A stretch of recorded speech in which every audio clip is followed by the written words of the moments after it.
My attendance at this meeting is to reaffirm in my heart and mind Iola ISD's responsibility to educate the children of Iola. I spent some time a while back on the TEA website, and what I found made me want to bury my head and weep. Let's take a little walk through history.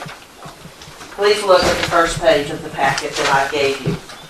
It's a compilation of the test scores for reading and math from the time I retired in 2006 until 2011, showing Iola scores on the state average. You will see that our scores are consistently top-notch. That is the pattern that Iola has followed for many, many years. If you'll turn the page, you'll see the graphs that I've prepared from the information on the TEA website for grades 3 through 6 for reading and math. Please remember, each spot on each graph represents a different set of children. We are not looking at the ups and downs of the same group. Because reading is the foundation for all education, and the primary grades are where that foundation is built, let's look at third grade reading scores for 2016.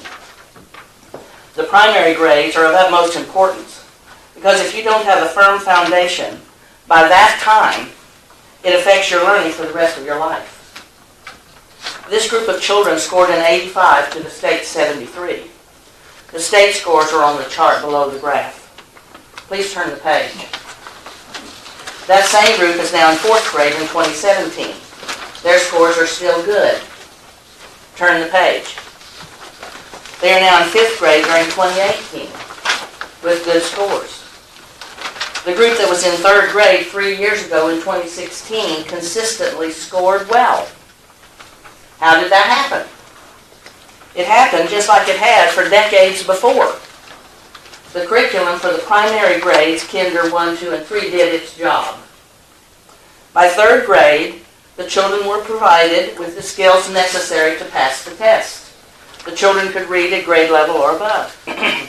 No matter what increases the state of Texas made to the level of difficulty on the test, Iola always met the challenge. You can see that on the first page where I gave you the history from when I retired on. I didn't go back to when I was teaching because I just went after I left there. If you will turn back to the first graph, and let's look at the children that were in third grade in 2017. They started school in Kinder in 2014, first in 2015, second in 2016, and third in 2017. Look at their scores by third grade. 48%. That's deplorable. You don't see any of that in the entire history of Iola. You don't ever see that. That's never been before, ever.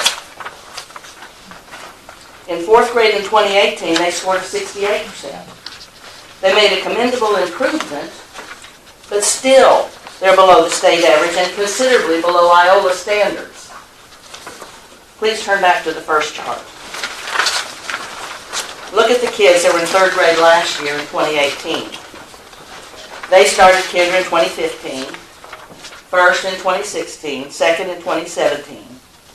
The third grade scores were 73% with a state average of 77%. Something has changed. The children that were in third grade after 2016 didn't get what the earlier children got. What changed in Kinder, first, and second that pulled the foundation out from under our third grade students? There are only two factors that I know of, my opinion, that can result in such severe conditions. The first is teacher turnover. You know there's been considerable teacher turnover during the last several years. We've had a lot of teachers leave for whatever reason, I don't know, I'm not privy to that. But you know teacher turnover does affect the children. Secondly, curriculum change. The primary grades had a state-adopted reading program that teaches comprehension skills designed to prepare the students for the state-mandated test, with an additional strong supplemental phonics program that teaches decoding skills. It's my understanding that that program was removed from the curriculum and replaced by a program called Fontes and Pinnell, which is not on the state-adopted TEA list. I know nothing about this program. So I'm not saying it's good or bad. I don't know anything about it. I can't make that statement. All I know is we changed our reading curriculum and our scores dropped below state average. I have 3 questions for the board tonight. If my conclusions are not correct as to the cause of these below state average scores in 3rd grade, then what is the reason that we're substandard? What will be done to bring Iola back to where we have always been? We have always been top. From the 70s on, from World War II on. I'm serious. We've always been top. And now where are we? I'm sorry, I get emotional. Iola ISD has been, will always be, my babies. Those children are my babies. That's the way I've always felt. That's the way I look at it now. I'm sorry, I got off track.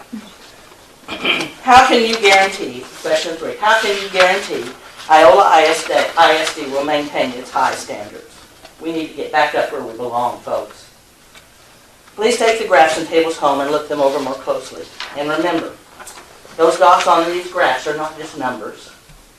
They're children. When we make a score of 48% and 52% of our children, Iola's babies, failed. They didn't make it.